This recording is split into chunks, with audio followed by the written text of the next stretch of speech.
Perkenalkan, nama saya Augustin Benedict, NIM A1120212001. Pada video kali ini saya akan menjelaskan mengenai klasifikasi kanker payudara dengan decision tree classifier. Pertama-tama di sini kita menggunakan dataset yang dari UCI. Awalnya bentuknya seperti ini. Kemudian saya download dengan file ekstensi .csv. Kemudian mengenai dataset tersebut, terdapat 30 atribut variabel independen dan satu atribut variabel dependen, yaitu diagnosis, dan satu atribut lainnya yang tidak digunakan, yaitu ID. Kemudian variabel dependen terbagi menjadi dua kategori, yaitu M untuk malignant tumor, itu merupakan kanker ganas, dan B benign, yang merupakan kanker jinak. Kemudian data berasal dari 569 data pasien penderita kanker. Kemudian hal yang kedua yang saya lakukan adalah menelaah data. Yang pertama di sini adalah kita meload dulu library yang dibutuhkan. Di sini kita memerlukan NumPy, Pandas, sklearn.train untuk decision tree-nya. Kemudian Seaborn SNS, Matplotlib untuk membuat plot, Plus. Kemudian ada beberapa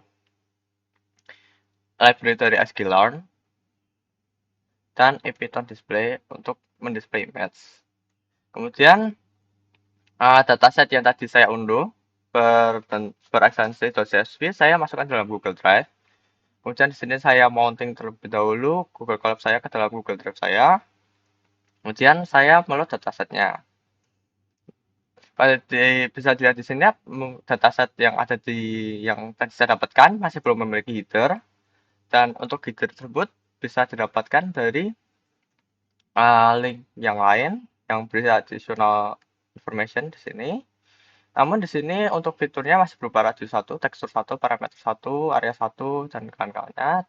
Nah, supaya lebih jelas saya mencari lagi dataset yang sama namun di Kaggle.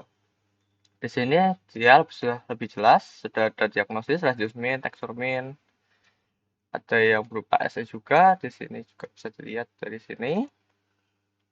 Nah, yang SE standar error. Ini untuk yang paling jeleknya.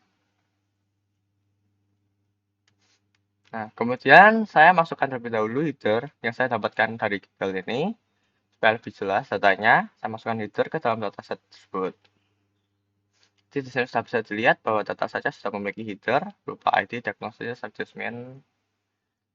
Kemudian setelah itu karena kolom ID yang di sini tidak berpengaruh, maka saya drop kolomnya. Kemudian setelah itu kita akan menganalisa tipe dan analisis datanya.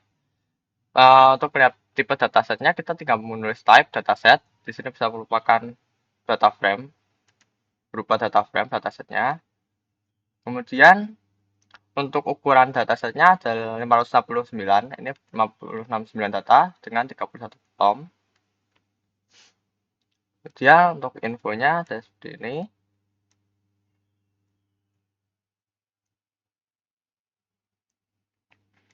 Kemudian untuk melihat distribusi dari kelasnya, apa saja isinya, kita bisa menggunakan unique dataset. Karena tadi merupakan variable dependent pada dataset ini ada diagnosis, maka untuk melihat atribut kelasnya tinggal menggunakan yang variable dependent tersebut. Di sini ada untuk M dan B, M untuk malignant dan B untuk benign. Dan untuk jumlah masing-masing dari setiap kelasnya bisa dilihat menggunakan value.count. Di sini untuk benign bisa dilihat 357 dan untuk malignant ada 212.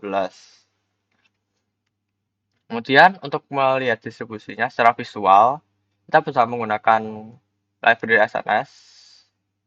Sini kita bisa lihat di sini yang benign 357 dan yang malignant merupakan 212. Dan di sini saya melihat data subscribe, di sini merupakan count, jumlah datanya di sini 569 semua. Kemudian ada untuk min, standar deviasi, min, dan max. Kemudian untuk kesimpulan dari data tersebut adalah tipe datanya berupa float untuk kolom diagnosis dan tipe datanya berupa float, number, dan yang untuk kolom diagnosis tersebut bertipe objek. Nah, jumlah fiturnya terdapat 30, lebih sedikit dibandingkan dengan jumlah pasti kemudian angka payudara 569, maka termasuk low dimensional dataset. Nah, untuk distribusi kelasnya, untuk kelas M ada 112 pasien, dan kelas B atau benign ada 357 pasien. Setelah itu kita akan memvalidasi datanya. Di sini kita mengecek apakah terdapat data yang benar nol pada dataset tersebut atau tidak. Menggunakan isNull.sum untuk menyebabkannya secara langsung. Di sini kita bisa lihat bahwa di sini ada nol semua, maka tidak ada data yang kosong pada dataset tersebut. Kemudian untuk menentukan objek data pada dataset tersebut adalah diagnosis dan beberapa fitur-fitur berbasis pengukuran dan variasi rata-rata, standar deviasi, dan nilai maksimum atau terburuk dari fitur-fitur yang ada. Terdapat dua kelas pada kolom diagnosis, yaitu M magnan untuk tumor ganas dan B benign untuk tumor jinak. Kemudian untuk fitur-fitur berbasis pengukuran dari sel tumor terdiri dari radius min, tekstur min, perimeter min, area min, smoothness min, compactness min, concavity min, concave point min, symmetry min, dan practical dimension min. Untuk penjelasan masing-masing ada di sini. Kemudian selain fitur-fitur berbasis pengukuran, terdapat fitur-fitur yang dapat diukur dengan standar deviasi dengan standar error SE untuk masing-masing fitur tersebut. SE yang ada di sini. Di sini ada yang berupa rata-rata min, ada yang standar error, dan yang di sini ada yang terburuknya. Kemudian kita membersihkan data. Yang pertama kali ada yang dilakukan adalah kita menghilangkan duplikat. Gitu ya, di sini ada mendrop duplikatnya. Dan kita melihat apakah datasetnya bentuknya berubah atau tidak, ukurannya berubah atau tidak. Dan kita jelas di sini ukurannya masih sama seperti yang di awal.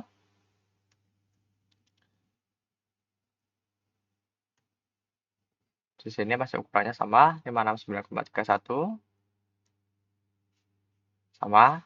Dan untuk yang bernilai konstan, kita juga drop. Di sini juga tidak ada. Dan yang tadi karena sudah tidak ada nilai yang bernilai 0, maka sudah kita lewati step itu. Untuk mengkonstruksi data, kita mengecek representasi dari fitur. Di sini .info, di sini kita bisa lihat yang diagnosa di sini masih berupa objek, maka dari itu kita ubah terlebih dahulu menjadi integer unique. Di sini kita data set diagnosis, kita replace yang malignant tumor ganasnya kita ubah jadi 1, yang benign tumor jinaknya kita ubah jadi 0. Dan kita ubah dataset infonya. Di sini sudah diagnosisnya berupa integer, yang lain masih berupa float. Dan kita membagi untuk data training dan testing. Di sini kita untuk X-nya untuk kita mendrop yang diagnosis aja. Dataset yang tadi kita drop diagnosisnya, kemudian yang Y kita menggunakan diagnosis kolom diagnosis saja. Anda bisa di sini untuk head sudah ada diagnosis di sini, isinya parameter-parameter perhitungan. Dan yang Y merupakan diagnosisnya. Di sini ada 111 yang merupakan malignant. Kemudian untuk data original kita menggunakan testing sebanyak 30% dan training sebanyak 70%. Di sini kita menggunakan train test plate yang merupakan library bawaan, dan kita menggunakan random set di sini supaya data yang di random untuk semua data yang nanti kita coba menggunakan PCA atau data yang normalisasi masih sama. Kita menggunakan random set yang di sini berupa 800. Kemudian kita setelah kita bagi, kita lihat datanya terlebih dahulu. Untuk X yang di sini sudah berubah tatanannya. Di sini masih 17 awalnya, di sini sudah 13, sudah berubah. Sudah dengan random scale-nya, random state-nya kita. Kemudian untuk yang data normalisasi, kita normalisasi terlebih dahulu data yang ada dengan menggunakan standar scalar yang merupakan juga library bawaan. Yang kemudian kita lihat taxonomnya. Nah, itu kita bagi lagi. Karena kita nanti di akhir akan membandingkan model, maka kita menggunakan data training dan testingnya ukurannya sama, yaitu training 70% dan testing 30%, dan menggunakan random set yang sama juga, yaitu 800. Kemudian kita menggunakan PCA, dan di sini kita menggunakan data original terlebih dahulu, kita membuat PCA-nya terlebih dahulu di sini. Setelah itu kita visualisasikan di sini. Karena kalau di sini sudah sekitar 2 saja sudah cukup, maka yang dari 30 kita bisa kurangi. Di sini saya memilih 15 BCA. Kita ubah dulu menjadi 15. Setelah itu kita bagi lagi juga sama, yaitu training 70% dan testing 30%. Dan random set yang kita gunakan yaitu sama 800. Kemudian untuk data normalisasi BCA, di sini kita menggunakan data yang sudah dinormalisasi namun ditambahkan BCA. Jadi kita visualisasikan di sini jatuhnya lebih banyak, di sini kita perlu sekitar 9 terusnya. Nah, kita buat sama saja seperti yang data originalnya, yaitu 15. Kita ubah jadi menjadi 15 data. Nah, kemudian kita bagi lagi testing dan trainingnya. Untuk training 70%, testing 30%, dan random set yang sama, yaitu 2022.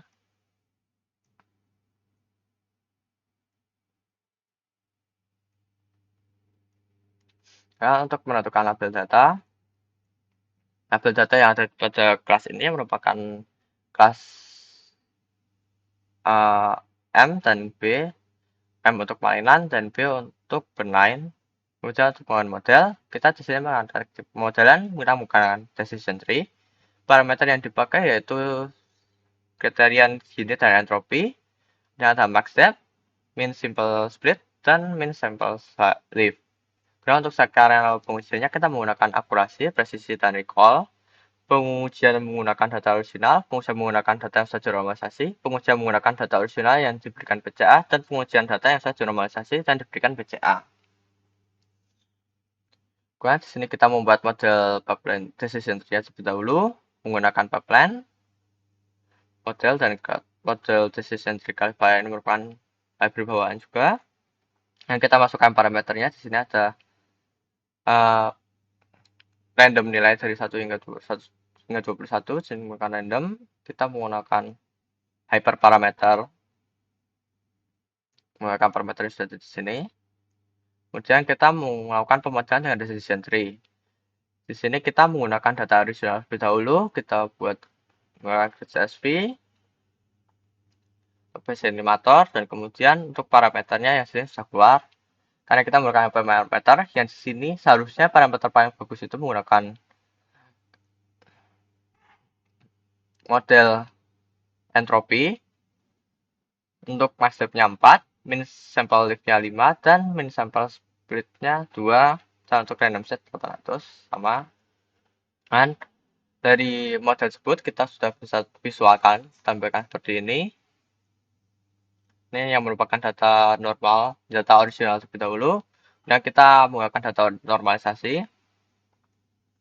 Dari data normalisasi menggunakan model entropi, kriteria entropi, kemudian max depth-nya 4, min sample lift-nya 5, min sample split-nya 2, dan admission 800. Di sini untuk visualisasi dari data yang sudah dinormalisasi. Bentuknya sedikit berbeda dengan yang data original. Dan untuk data original tapi diberikan BCA, di sini kita bisa lihat menggunakan kriteria paling bagus menggunakan yang gini, kemudian max depth-nya 5, min sample lift-nya 1, min sample split-nya 2. Di sini untuk penampilannya visual decision tree dari data original yang diberikan BCA. Kemudian untuk decision tree dengan data normalisasi namun diberikan BCA. Di sini kita bisa lihat untuk kriterianya menggunakan entropi, max depth-nya 6, min sample lift-nya 3, min sample split-nya 2. Nah, kita sudah bisa lihat juga bentuk yang berbeda untuk visual decision tree-nya. Setelah itu kita melakukan evaluasi dengan data original. Di sini kita bisa lihat original akurasinya mencapai 0,98 pada data training, presisinya 0,98. Nah, bisa lihat untuk confusion matrix. Setelah itu kita bisa visualkan dengan menggunakan ini. Ini confusion matrix di mana ya ini merupakan true positif, true negatif, ada false positif dan false negatif.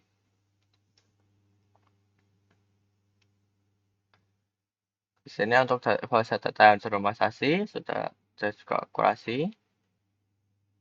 untuk proses baca PCA dengan data original, dan evaluasi dengan data normalisasi yang sudah diberikan PCA. Untuk review pemodelan, di sini kita bisa lebih jelas dengan perbandingan dari masing keempat model tersebut. Di sini kita bisa lihat yang di sini akurasi untuk decision originalnya mencapai 0,98, namun untuk tesnya hanya 0,92, untuk normalisasinya 0,98, di sini sama 0,92, untuk PCA dengan data original 0,98, di sini 0,92, dan di sini PCA dengan data normalisasi bisa 0,98, dan yang di tesnya lebih naik yaitu 0,95. Untuk perbandingan akurasi, recall, dan precision, di sini kita bisa lihat yang paling baik tetap yang ada di bagian PCA dengan normalisasi, ya, yang lainnya hanya mencapai 0,8, 0,93, 0,92. Namun di sini kita bisa lihat 0,95, 0,91, 0,98. Dan untuk visualisasinya yang lebih jelas, di sini kita bisa lihat data dengan normalisasi yang paling tinggi, namun di sini dengan data original. Yang untuk akurasi data original, namun untuk yang precision akurat, recall, dan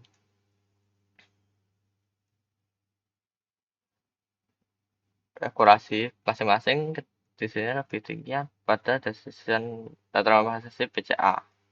Nah, untuk kesimpulannya, di dalam data tersebut terdapat 569 data, kemudian data yang diberikan sudah bersih, terbukti dengan data duplikat, data kosong, dan data yang berdasarkan konstan. Kemudian terdapat 30 variabel independen. Kemudian variabel dependen terbagi menjadi dua kategori, yaitu untuk mainan M, tumor ganas, dan B untuk benign, tumor sinak. Karena untuk pembagian data training dan testing yang saya lakukan menggunakan 70/30, di mana 70 merupakan data training dan 30% data testing. Untuk model decision tree pada data normalisasi dengan PCA memiliki akurasi paling tinggi dengan akurasi pada data training sebesar 98% dan data testing sebesar 96%. Sekian untuk presentasi klasifikasi kanker payudara dengan menggunakan decision tree yang saya lakukan. Terima kasih.